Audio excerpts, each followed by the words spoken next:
Alrighty, cool. So we are recording now. All right. Well, welcome to for everybody that's tuning in and watching this. We're going to be talking about a really important topic: overcoming stigma and shame. Here with anxiety and athletes, with three other phenomenal people, prestigious in their own fields, and really setting the bar high for breaking down the mental health stigma. So I'm joined by Kristen Mackel, Sarah Farris, and Jeffrey Eaton.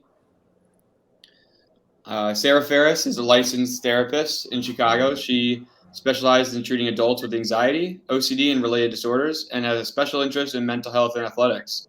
Sarah's previous experience includes working in research and university settings. She received a BS in psychology at Roanoke College and a master's in counseling at UTSA. Sarah grew up in New Orleans, Louisiana, and began riding horses at the age of 8. She developed a passion for hunter and jumper equestrian sports, and during college and graduate schools, she worked part-time as a riding instructor and a horse trainer. She now enjoys lifting weights and occasionally participates in amateur barbell and kettlebell competitions. Thanks for joining us, Sarah. Thanks for having me. Kristen Mackel is the co-founder of the Center for Grit and Growth. For over 15 years, she has provided clinical mental health services to high-performing individuals, including NCAA Division I athletes, professional athletes, and Olympians. She has expertise treating mood and anxiety disorders and is listed on the United States Olympic and Paralympic Mental Health Registry. We're extremely grateful to have Kristen with us. Thank you for joining us. Thank you for having me. And last but definitely not least, Jeff Eaton is the assistant strength and conditioning coordinator for the very prestigious Miami Hurricanes football program. He just actually got to Miami this year, came from the Oregon Ducks football strength and conditioning program, working alongside Aaron Feld for 3 seasons at Oregon. He helped guide the team to 3 straight appearances in the Pac-12 championship game. Jeff is no stranger to high Division I level football. Spent 2 seasons at UNLV as the assistant director of football strength and conditioning there, and then also made stops at Morgan State, Baylor, Missouri, and San Diego State. He played football at Lock Haven University and played defensive line for the Bald Eagles and earned his bachelor's degree in 2009. So we are very fortunate to have 3 very high-level people on with us here today, and I'm really looking forward to getting the conversation started and getting this web series started. So thank you all for coming on. Thank you again. Appreciate you guys for having me. So we'll just, jump right into it. So obviously our first topic in this series, in anxiety and athletes, pre-recorded web series, we're talking about overcoming stigma and shame with mental health in the athletics realm. I'd like for one of us to start kind of and address what mental health stigma is, and why it's harmful and why it's important to talk about mental health. I know for myself, I've dealt with stigma, being diagnosed with OCD when I was 15 years old, and almost failing out of school and almost committing suicide myself. I dealt with stigma and shame, telling classmates what was going on. When I was missing chunks of school at a time, people were wondering where I was. It's really, it put a certain, spotlight on me that I didn't ask for. And it was really tough to be social and kind of get to know people, because there was that stigma immediately attached to my name of he has mental health issues. And, when we say mental health, people get a little bit nervous. And so I'm really looking forward to getting this conversation going, where we can kind of break down why there's stigma and how we can kind of defeat that stigma. Yeah. So mental health stigma is definitely a big issue. It's been something that we've witnessed happening for a long period of time, both historically and still present today. Essentially, what stigma is negative attitudes, beliefs, and societal disapproval of mental health or having a diagnosis. And so we can see this play out in a number of ways. This takes place in what we experience in community settings and what we witness just day to day. It includes how it's talked about publicly in the media, how it's portrayed on television, lived experiences and what you've seen other people go through. And that can all influence our attitudes and beliefs about mental health, and that can simply perpetuate stigma against mental health.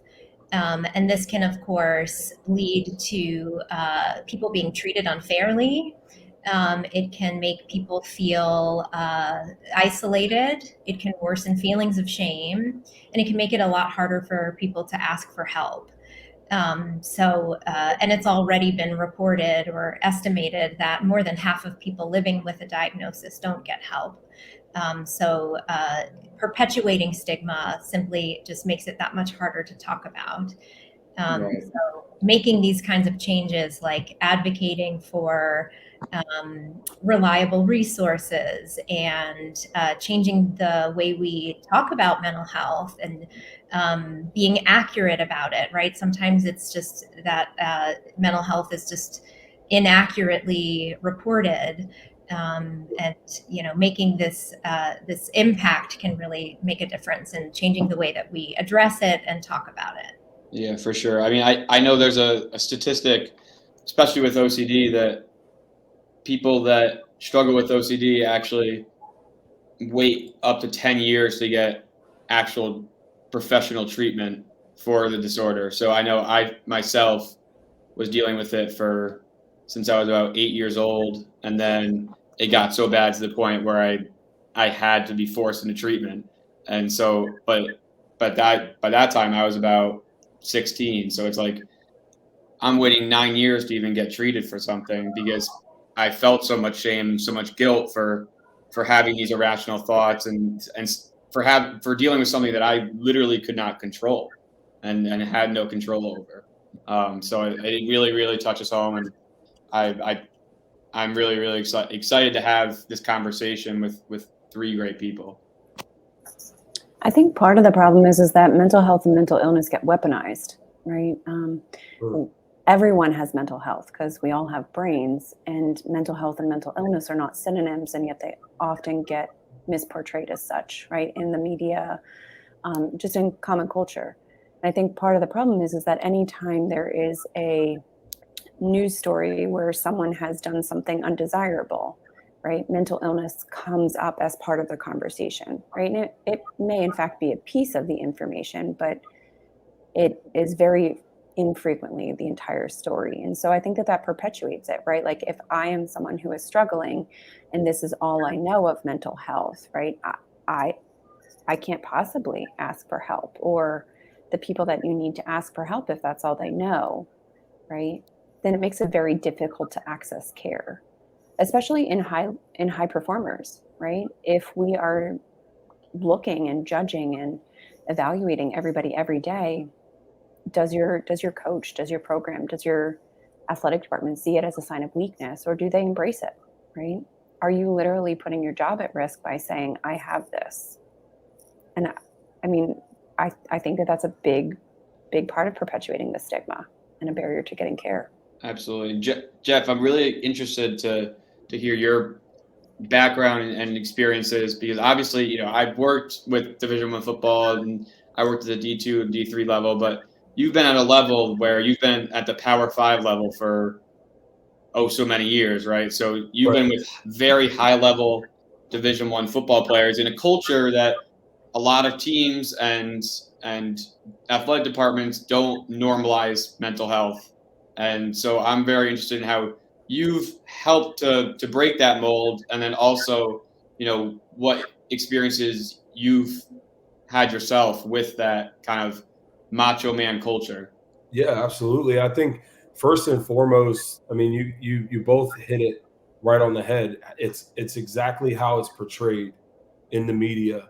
And when I say that, our guys, I mean, we're in a society now where our athletes and even us sometimes are literally staring at a screen the whole time, right? Like that's the norm nowadays. So everything that these guys and girls, and let's just go ahead and say student athletes, are being fed is being portrayed in a way to where you do have the misconception of, oh yeah, well they had a mental illness. Like maybe they really even didn't have a mental illness. Like maybe they just had a mental health problem. Maybe they just weren't able to identify those certain things and also be able to handle those things, right? Like, but in our culture, in the football culture, you're taught that if you're speaking out about how you feel, you're called soft. You know, you're called oh man, like we can't trust him. He's got too many issues.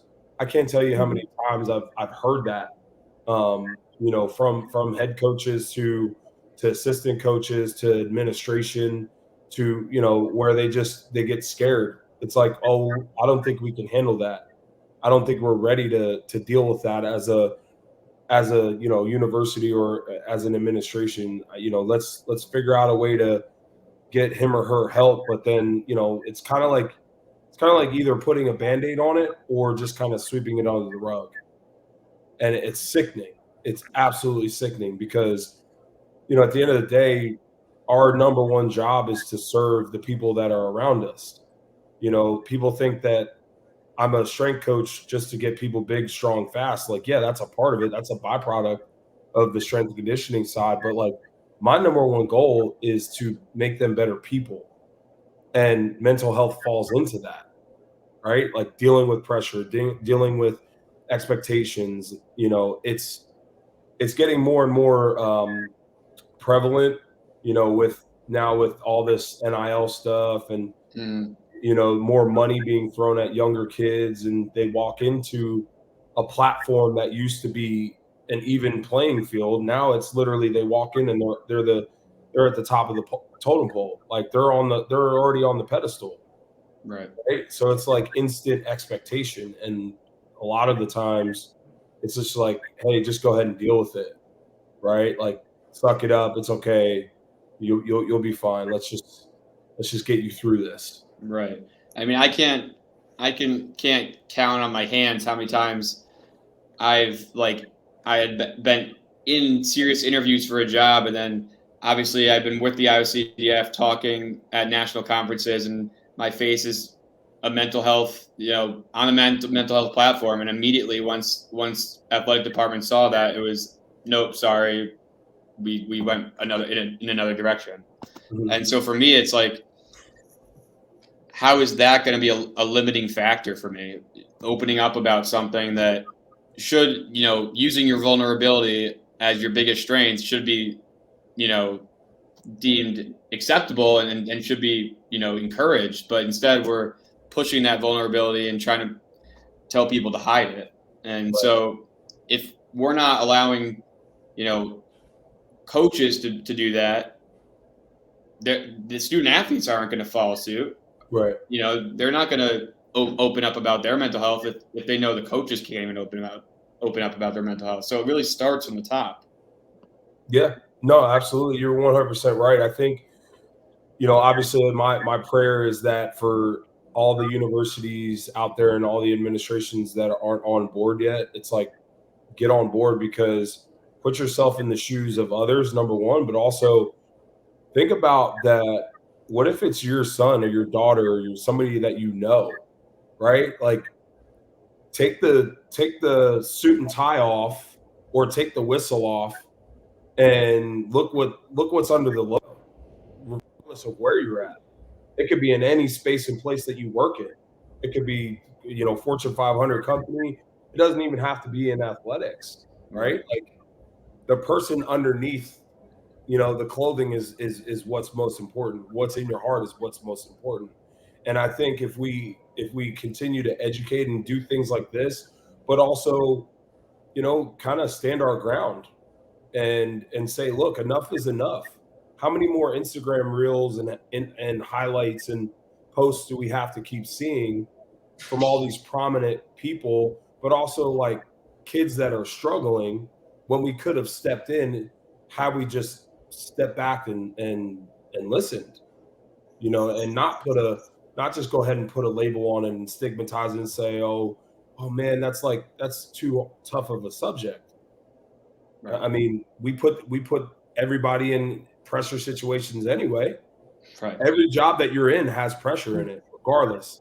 You have an expectation to be able to serve other people, even who's on this call right now. Like, we have a job, we have a duty to serve other people. That's the gift, and that's also kind of the burden that we've chosen.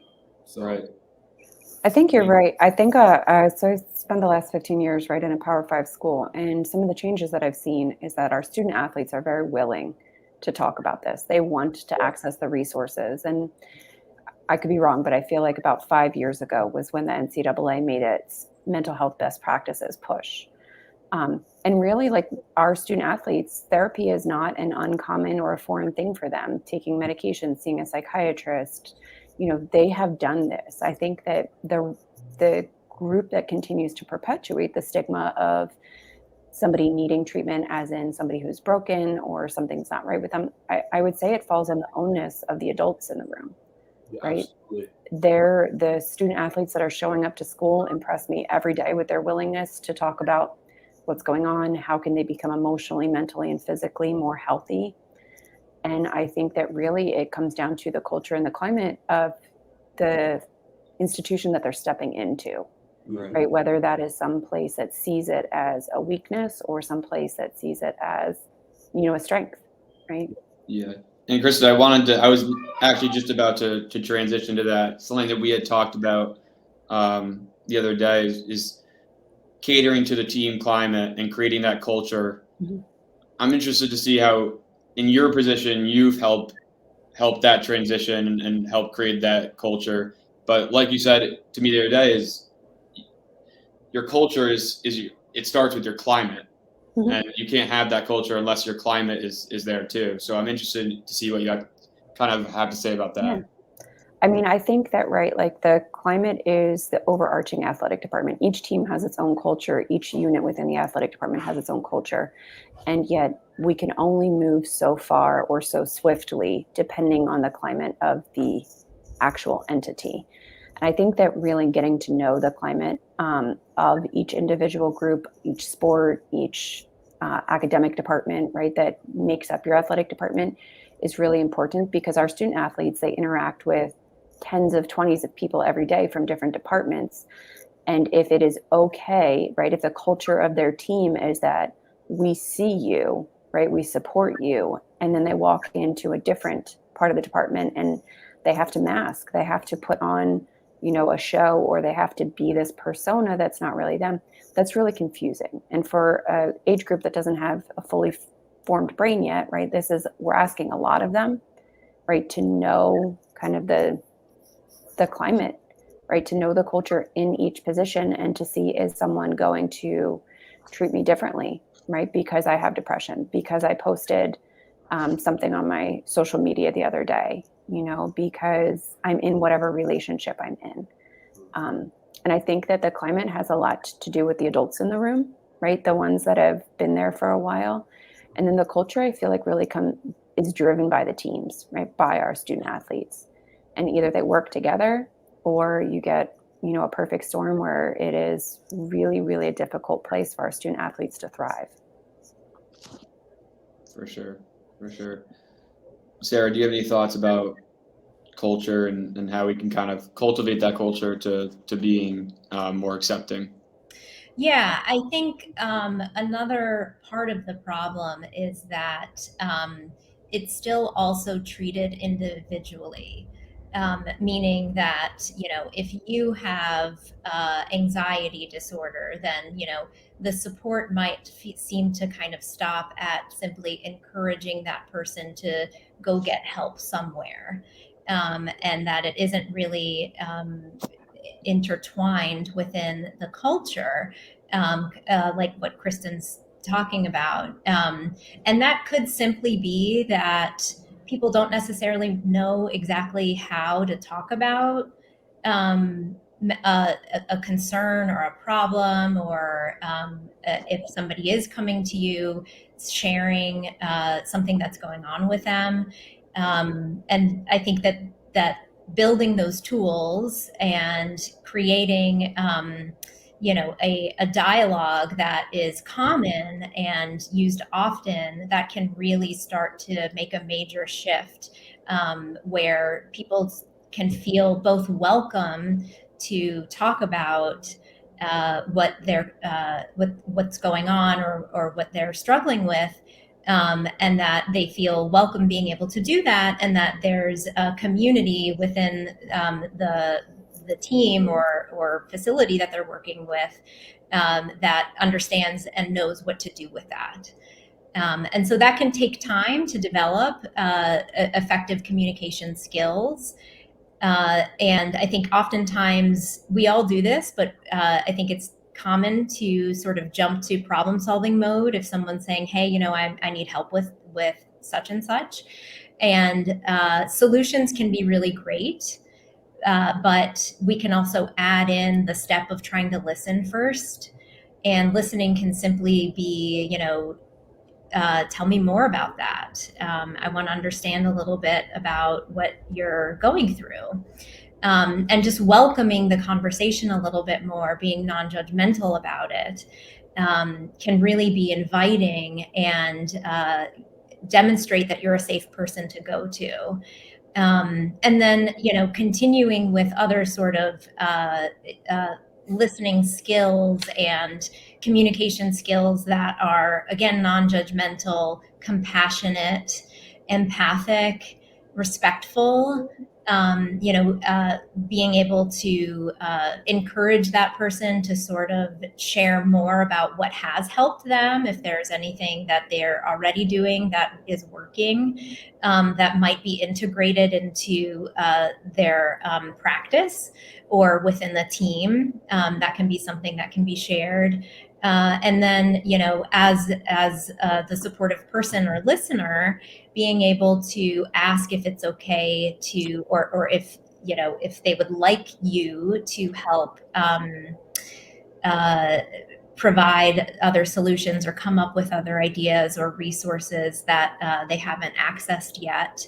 I think it's also, it can make a huge difference and a major impact by just asking if it's okay to check in with people. Especially it can be so scary and very vulnerable to just go up to somebody and say, hey, I'm really struggling.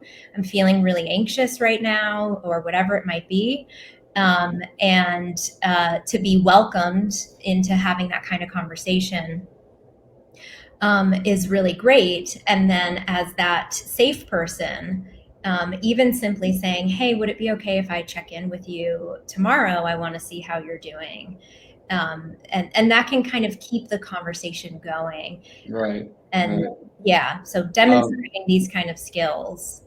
For sure. I want to interject real quick and kind of touch on something that we definitely want to talk about. And that's talking about suicide and suicidal thoughts and suicidal ideation. When, I think and Kristen could talk more about it too, we are almost afraid to talk about it at this point, and it should be talked about more because we're losing people. Yeah. And that's the fact. Yeah. I think a lot of people are afraid to ask the question, right? If I ask the question, is it going to plant the idea? And in fact, one of the very first things I did when I became embedded at the University of Pittsburgh is that I spoke with all of the teams, including their head coaches, and said, suicide is the second leading cause of death in your age group, right? And it really forced the students to hear me because coach was there, and it forced the coach to really hear that this is a concern that is a us problem, not a them problem. And in that moment, it gives the students and the coaches permission then to say, like, oh, remember the thing that the mental health professional talked about the other day? Do you want to talk about that? Right? Giving people that language, arming our athletic trainers with how to ask the question and how to do a warm handoff, not being afraid to talk about it, and to say, do you want to kill yourself and do you want to hurt yourself are two very different questions, right? And you do not have to do anything with that other than say, I'm really concerned. Are you having thoughts to kill yourself today? And if the person says yes, and you say, thank you so much, let's figure out a way to help, right? No one is asking you to play outside of your lane. It's asking you to know the resources that are available to you. At most FBS schools, we have embedded mental health professionals. You have embedded performance professionals. You have just caring individuals who will be that warm handoff to get you to the right place. And so I think part of it is knowing the resources available at your institution, knowing your after hours number, knowing your crisis number. You don't have to do anything other than be empathetic, right? And to be non-judgmental. And so one of the very first things that I do when I step into a training or when I'm working with med students or anything is I ask everyone to ask the question to themselves, ask it to someone they care about, right? Your partner, your child, ask it to yourself in the mirror, because in that moment, the way that you look, the way that your voice sounds and your body language is either going to convey that you are a person that can be trusted with this very vulnerable information, or in fact, you are not, right? A lot of people will ask and answer, like, you're doing okay today, right? That's in fact saying that you can't say, I am not doing okay today. Right. It's not giving them that option of. Yeah, you've just said. It's not asking how they're feeling. It's saying I'm already giving you your answer. Good, right? You're doing okay. Yeah. Right. And I think that in a lot of our locker rooms, right, our student athletes are having this conversation with each other. I can't tell you how many times I'll have a student athlete bring a friend to therapy and be like, they need this session more than I will, or they'll call me on their friends. And I give kudos to these young men and women and non-binary folks for figuring out this system that we have kind of stumbled over for the last 20, 30, 40 years. Right. So Absolutely. I think it's not being afraid to ask the question is the number one way to reduce somebody's likelihood. I think Harvard did a study a few years ago in that if you can ask somebody to wait 5 minutes, the risk of suicide goes down 45%, or approximately. If you can get them to wait an hour, it goes down almost 97%. Oh my gosh. And so it's in that moment, you may think that this is unimportant, and it may in fact be the most important thing that you did that day. Wow. Yeah. No, I mean, it's so true. And Jeff, I'm interested to hear kind of what you guys have been doing, what you did at Oregon. Obviously, Coach Feld's wild, very, very animated, but really he's a superb coach and obviously has a lot of experience and is well known in the strength and conditioning community. I'm interested to hear what you and him have done, as strength coaches in a team culture setting to kind of promote that climate and that culture. Really, the biggest thing is peeling back the curtain, and early and often, and being vulnerable and 100% transparent with our guys, because that's our population. And early on at Oregon, it was a very, very big deal for myself to be able to tell him, my situation and dealing with anxiety, depression, having suicidal thoughts when I was in college, and almost basically trying to commit suicide in college, and for him to be first and foremost receptive of that was absolutely amazing, because for the first time in a long time I had somebody who I looked up to, number one, but also that's my boss, right, supervisor, right? It created a different environment throughout the whole staff, not just with him. It was a completely open and engaging environment, across the board. So it goes back to the culture of the organization, the climate in our organization, even at Oregon and now at Miami. It's very, very similar. It's engaging. It's open.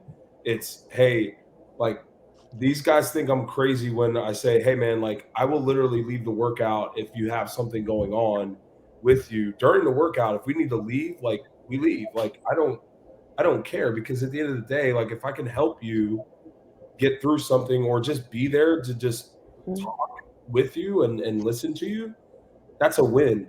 That's bigger than wins and losses. And it really hit home that first week, at Miami.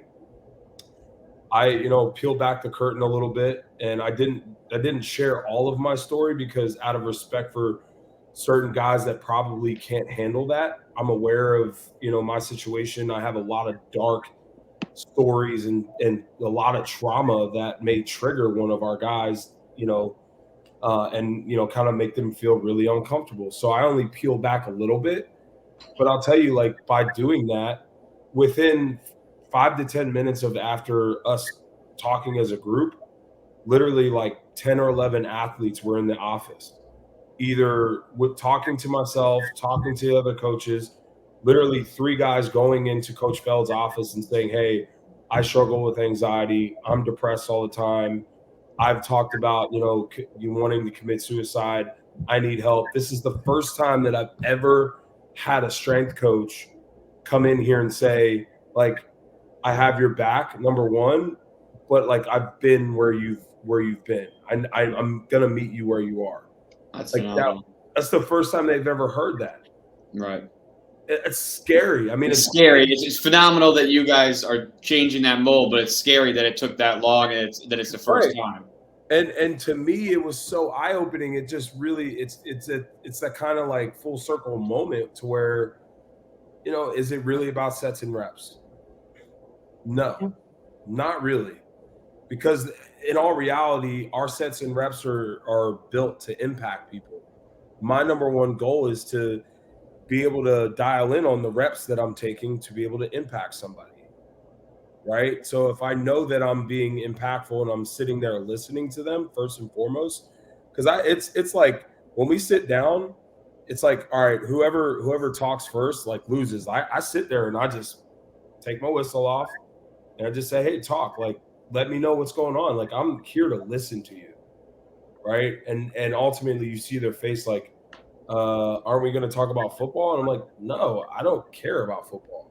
I played football. You play football. That's great. And they're like, well, why are you here? I'm like, I'm here to help you, dude. Like, right. Like, completely break the ice. Right. Well, I think it's superb that Coach Feld was so accepting and of your words and sharing your story, because I know for myself, when I was in college, I was bullied by a supervisor, and when I opened up about my mental health, and all it did was force me to close that curtain and not want to share with my future supervisors. And when I was struggling and I wasn't, being as productive at work, now they're getting upset and they don't know what's going on. So it just creates this snowball effect. And then, like Kristen said, it really starts with the adults in the room. And so knowing that Coach Feld is so accepting, knowing that you're so accepting, and now that you're listening to your athletes, it starts with you guys. And now they're going to follow that suit. Yeah. I think a lot of time it's the support staff, right? Like, it's Jeff, you and your staff, it's the athletic trainers. You guys know our student athletes better than anyone. Right. And if you say it's okay, right, to go talk to the mental health professional on staff, then it must be okay. And so I think it's being unafraid, right, in that moment to say, hey, have you ever talked to somebody? Do you know who you can talk to? Oh, here, let me give you their number. I'll share their contact, right? I think that really goes a long way because of the position that you play in their lives, right? But then being a fallible human yourself, it gives them permission to do so, right? It gives them permission to not be perfect all the time. And I don't know that that's necessarily a message that a lot of individuals get, right? Right. Yeah, I 100% agree. And to your point, I've always told them, I'm like, look, it's not just going to be the words that I speak, it's the actions. That's the biggest thing, right? Like, they see the mental health as well, hoodies, and that's all cool and that's all great. Like, that's a part of the purpose, the mission behind what I'm trying to do. But it's also, look, I'm going to be the same person every day. But when I'm not, guess what? I'm going to tell you, because they know that. Yeah. They know when you're not on and you're like, hey, coach, are you good? And, actually, man, I'm going through a lot right now. I'm kind of in a, not a dark place, but I'm trying to work through it. And I appreciate you for checking in on me. And they're like, yeah, coach, I got you. Like, I appreciate that. I need that right now. Yeah. And it's very, very prevalent in our society and athletics, to where the people in power in the room are like, no, we're good. No, I'm good. You're not good. Like, it's okay to be not okay. Your athletes and your administration are going to appreciate you even more the more truthful you are anyway. And that's how I've kind of always approached it. And I'll tell you what, like by doing that, I say, you know, the whole staff have just opened up so many more doors that we never thought we'd be able to open up. Absolutely. I think anytime I talk, I always share, like, I have anxiety. And I mean, you can see my neck is red right now, and I can have anxiety and continue to do my job, right? I think that that's a really important skill that we need to role model, is that you can be experiencing some sort of dysregulation and perform, right? You can cry and run, right? And so these are things that are not mutually exclusive. And then that follow-up piece that you mentioned, right? Like making sure that if you say, hey, did you talk to so-and-so, that you circle back around the next day, right? Like you show that you really heard them, that you cared, right? That you cared enough in that moment, and you care enough today to see, like, did you do it? I'm really concerned about you, right? Yeah, the relationship is so important, right? Feeling like you can trust the person and that they are understanding of you and not going to judge you. And the same is true in therapy as well. You know, the therapeutic alliance is sort of the term that's used, and it's been researched and studied for years. And it's been kind of pointed at one of the most important aspects of success in therapy is having a strong therapeutic alliance. And that really just means developing a safe rapport and relationship. So being able to spread that also into your work makes a huge impact as well. One last thing I want to add to is the idea of creating a stigma-free pledge. That's something that you can kind of demonstrate and sort of set an example or set some guidelines on what pledging to be stigma-free is. This is something that you can post somewhere, or you can, commit to it and make, sign it, or ask athletes to agree or sign it too. And even if you just have it something that you post somewhere and say, look, this is kind of the expectation, you can start it out in the beginning of the season or when you're starting with new athletes. Just sort of like set the stage early on and have it be something that they can see often as well. I love that idea. This has been such a great conversation. And we're definitely going to have to get this all on again at some point, because we have so much more we can talk about, but we're going to wrap up now. And I want each of you to leave us with one thing that you want to tell athletes to think about and to reflect on, after watching this. And we could start with whoever wants to go first. And just, how you think they can kind of reach out to resources and what resources there are. The first thing that comes to mind for me is actually think about being the kind of person you would want to go to if you were struggling. Because it may be you and it may not be. It might be a teammate or a peer. And that's one way that we can kind of start to change how we think about when anyone's struggling. I would say to treat yourself better than your technology. So oftentimes, right, like we check our phones, we know exactly what the percentage is, we'll charge it, right? We don't expect it to power through 0%. And so maybe throughout the day, check into your battery. And if you get to that low power mode, that's probably time to talk to a professional. If you're right around 50%, how can you recharge? What kind of self-care can you do? Who can you talk to on your staff? Right. So treat yourself better than your technology. Love that. Yeah, that's fire. I might use that tomorrow. yeah. I'm like writing that one down, Kristen. I literally just wrote that down. That's fire. I would say think about, in that moment, it's really, really hard for them to see clearly. But if you can, think about intentional gratitude. Think about the oxygen in your lungs right now. Think about, the fact that you can see and hear and think and be around, other people in those spaces and places. Think about how great that is and how intentional your life is right now. Like, don't let the outside, continue to beat you down so much. because at the end of the day, you still have a person here literally standing right in front of you talking to you, right? Like if we can be intentional, regardless if it's good or bad, and and waking up with that intentional gratitude, I think that's like it's so powerful once you're able to continue to work through that and understand it from a different lens. For sure. Well, I really appreciate all of you taking the time to talk about this, and we'll definitely be coming back on to another subject altogether again. Sounds great. Thanks. Thanks for having us. Guys, appreciate you. Thank you, everybody, for listening, and stay tuned for the next episode of Anxiety in Athletes YouTube web series.